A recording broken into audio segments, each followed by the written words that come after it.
जंगलात गुरे चारताना शिकलेली कला, डोंगर दऱ्यात घुमणारा सूर आणि आज थेट दिल्लीच्या तख्तावर पोहोचलेला गौरव.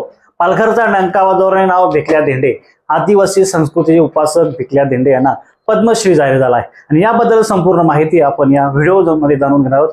त्याआधी तुम्ही जर आमच्या संवाद महाराष्ट्र या युट्यूब चॅनलवर जर नवीन असाल आणि आमच्या चॅनलला सबस्क्राईब केले नसेल तर आमच्या चॅनलला आधी सबस्क्राईब करा आणि आमचे व्हिडिओ जास्तीत जास्त शेअर करा. जव्हारच्या मातीतील हिऱ्याचा देशपातळीवर गौरव आणि पालघर जिल्ह्याच्या आदिवासी भागातील लोककला आणि संस्कृतीचा वारसा जपणाऱ्या एका अवलियाचा हा देशपातळीवर गौरव झाला आहे. जव्हार तालुक्यातील वलवंडे गावातील ज्येष्ठ तारपावादक श्री भिकल्या लाडक्या धेंडा यांना केंद्र सरकारने देशातील सर्वोच्च नागरी सन्मानापैकी एक असलेला पद्मश्री पुरस्कार जाहीर केला आहे. या बातमीने संपूर्ण पालघर जिल्ह्यात आनंदाचे आणि अभिमानाचे वातावरण तयार झाले आहे. 70 वर्षाची अखंड साधना, सुमारे 90 वर्षाचे असलेली भिकल्या धेंडा हे गेल्या 8 दशकाहून अधिक काळ तारपावादन करत आहेत. वयाच्या 10व्या वर्षी त्यांनी पहिल्यांदा तारपा हातात घेतला. जंगलात गुरे चरायला जाताना निसर्गाच्या सानिध्यात ते ही कला शिकले. आजोबा नवसू आणि वडील लाडक्या धेंडा यांच्याकडून मिळालेला हा वारसा त्यांनी केवळ जपलाच नाही तर तो आपल्या श्वासात साठवला. दुधी भोपळा, बांबू आणि ताडाची पाने यापासून बनवलेले हे वाद्य वाजवणे अत्यंत कष्टाचे काम आहे. यासाठी प्रचंड दमाची गरज लागते. उतार वयातही भिकल्या धेंडा यांना फुफ्फुसाची ताकद आणि सुरांवरील पकड अचंबित करणारे. तारपा हेच आमचे दैवत आहे आणि ते अभिमानाने सांगतात. गरिबी आणि कष्टमय जीवन असूनही त्यांनी या कलेशी कधीही तडजोड केली नाही. अनसंग हिरोंचा सन्मान या केंद्र सरकारने यंदाच्या पद्म पुरस्कारमध्ये अशा अनसंग हिरोची निवड केली. त्यांनी प्रसिद्धीपासून दूर राहून आपले आयुष्य समाज आणि कलेसाठी वेचले. भिकल्या धेंडा हे त्यातीलच एक नाव. आपली कला लोप पाहू नये म्हणून त्यांनी अनेक तरुण कलाकारांना तारपा बनवणे आणि वाजवणे शिकवले आहे.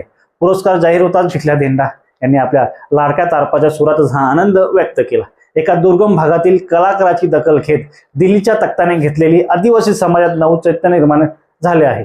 जिल्ह्यातील वाळवंडा येथील ज्येष्ठ आदिवासी तारपावादक भिकल्या धेंडा यांनी आपल्या वयाच्या 92 वर्षापासून व अवघ्या वयाच्या 10 वर्षापासून त्यांनी हे तारपावादन करत आहे. ही कला त्यांच्या कुटुंबात सुमारे 400 वर्षापासून चालत आलेल्या वंश परंपरेचा भाग आहे. आदिवासी संस्कृती प्रतीक मानले जाणारे तारपावाद्य त्यांनी केवळ वाजवलेच नाही तर आपल्या जीवनाशी एक रूप करून जपले. देवपूजा, उत्सव, सण समारंभ आणि सामाजिक कार्यक्रमात तारपाच्या नादातून आदिवासी जीवनशैलीचे दर्शन घडवले. उत्कृष्ट तारपावादक म्हणून भिकल्या धेंडा यांना सर्वदूर ओळख आहे. वडिलांकडून मिळाली ही कला त्यांनी तारपाचे निर्मिती आणि वादन या दोन्हीच्या माध्यमातून जोपासली. जवळपास 10 फूट लांबीचा तारपा वाजवणे हे त्यांचे वैशिष्ट्य मानले जाते.